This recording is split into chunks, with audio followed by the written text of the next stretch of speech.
হাদিস শরীফে রাসূল করিম সাল্লাল্লাহু আলাইহি ওয়াসাল্লাম বলেন, ইন্নাল্লাহা ফাদ্দালানি আলাল আমবিয়া ওয়া ফাদ্দালা উম্মতি আলাল উমাম। আল্লাহ আমাকে সমস্ত নবীগণের চেয়ে শ্রেষ্ঠ মর্যাদা দান করেছেন। কোন নবীর মতো শ্রেষ্ঠ দেন নাই এবং সমস্ত নবীদের চেয়ে শ্রেষ্ঠ মর্যাদা দান করেছেন। তাহলে আপনি কেন বাবার মতো সম্মান করেন? আপনি কেন আপনার শ্বশুরের মতো সম্মান করেন? রাসূল তো বললেন, আমার মর্যাদা কোনো রাসূল তো আমার মর্যাদা কোনো নবীর মতন না, বরং সকল নবীর চেয়ে শ্রেষ্ঠ। তাহলে এই নবীকে কিভাবে সম্মান করলে সকল নবী শ্রেষ্ঠ হয় সেটা বুঝতে হবে। আর না হয় আপনি মন গড়া যুক্তি দিয়ে করবেন সম্মান, হয়ে যাবে অপমান। কথাটা বোঝার জন্য একটা উদাহরণ দিচ্ছি।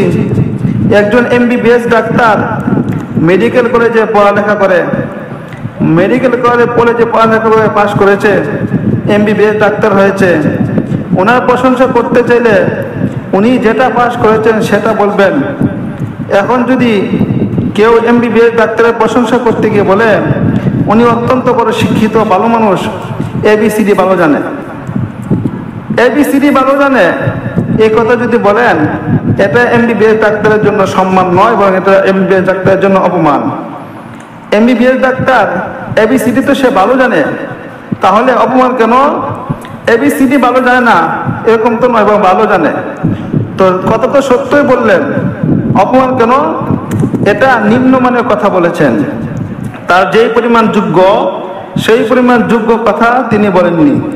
এই জন্য MBBS ডাক্তারের প্রশংসা করতে গিয়ে যদি বলে ভালো ABCD ভালো জানে, এটা যেমন ডাক্তারের জন্য অপমান, ঠিক তেমনিভাবে নবীকে সম্মান করতে গিয়ে যদি বলে বাবার সম্মানের জন্য যদি দাঁড়াইতে পারি, নবীর সম্মানে দাঁড়াইতে পারবো না কেন, এটাও নবীকে সম্মান, এটাও নবীকে বাবার সম্মান বাড়িয়ে অপমান। তাহলে নবীর সম্মান কেমনে হয় এটাও তো বোঝা দরকার। আল্লাহ পাক রব্বুল আমিন আমাদের নবীজির মর্যাদা সূচক বহু আয়াত নাযিল করেছেন, একটা দুইটা না। হাদিস শরীফে নবীজি সাল্লাল্লাহু আলাইহি ওয়াসাল্লাম নিজের শ্রেষ্ঠত্ব বিবরণ সম্বলিত বহু বিবরণ দিয়েছেন। যেমন বললাম, এক হাদিসে রাসূল করিম সাল্লাল্লাহু আলাইহি ওয়াসাল্লাম বলেন, আল্লাহ আমাকে সমস্ত নবীর চেয়ে শ্রেষ্ঠ মর্যাদা দান করেছেন। আমার উম্মতকে সমস্ত নবীর উম্মতের চেয়ে শ্রেষ্ঠ মর্যাদা দান করেছেন।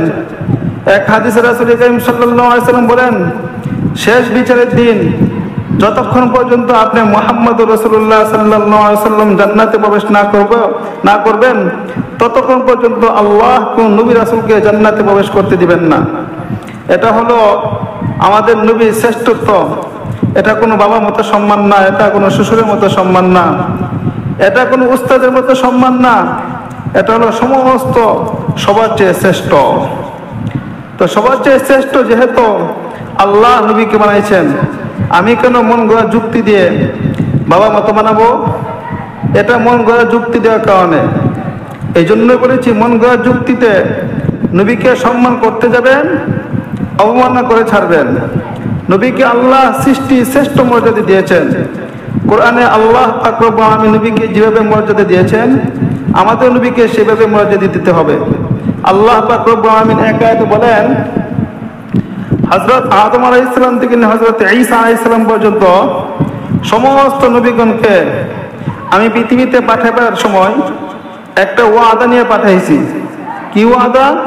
তোমরা দুনিয়াতে যাও, সেখানে গিয়ে যদি নবী মুহাম্মদ রাসূলুল্লাহ সাল্লাল্লাহু আলাইহি ওয়াসাল্লামকে পাও, তাহলে তার উপর ঈমান আনবে এবং তার দাওয়াত ও তাবলীগের কাজে সহযোগিতা করবে।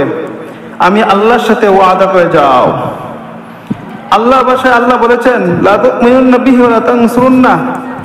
এই আয়াতে এই ওয়াদা আল্লাহ সমস্ত নবীগণ থেকে নিয়েছেন।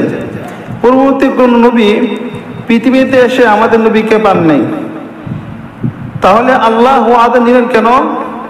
যদি পাও, ঈমান আনবে, ওয়াদা করে যাও। আল্লাহর জানা ছিল, অবশ্যই আল্লাহ জানা ছিল পাইবেন না। এরপর আল্লাহ কোনো সন্দেহ ছিল না, পুরোপুরি জানা ছিল। তো আল্লাহ তো জানেনি পাইবে না, তাহলে যদি পাও, ঈমান আনবে, ওয়াদা করে যাও, এই ওয়াদার অর্থ কি? এর একমাত্র অর্থ হলো আমাদের নবীকে নবী মেনে তার উপর ঈমান আনা আল্লাহ সমস্ত নবীগণের উপর ফরজ করে দিয়েছেন।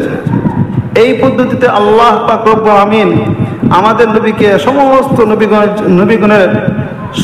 নবীগণের নবী বানিয়ে দিয়েছেন।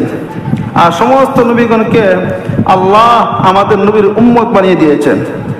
বাবার মতো সম্মান হইল না, এবং শ্বশুরের মতো সম্মান হয় না, পীরের মতো সম্মান হইল না, বরং আমাদের নবী আপনাদের নবী মর্যাদা বাবার মতো না, শ্বশুরের মতো না, উস্তাদের মতো না, এবং সৃষ্টির শ্রেষ্ঠ মর্যাদা দান করেছেন।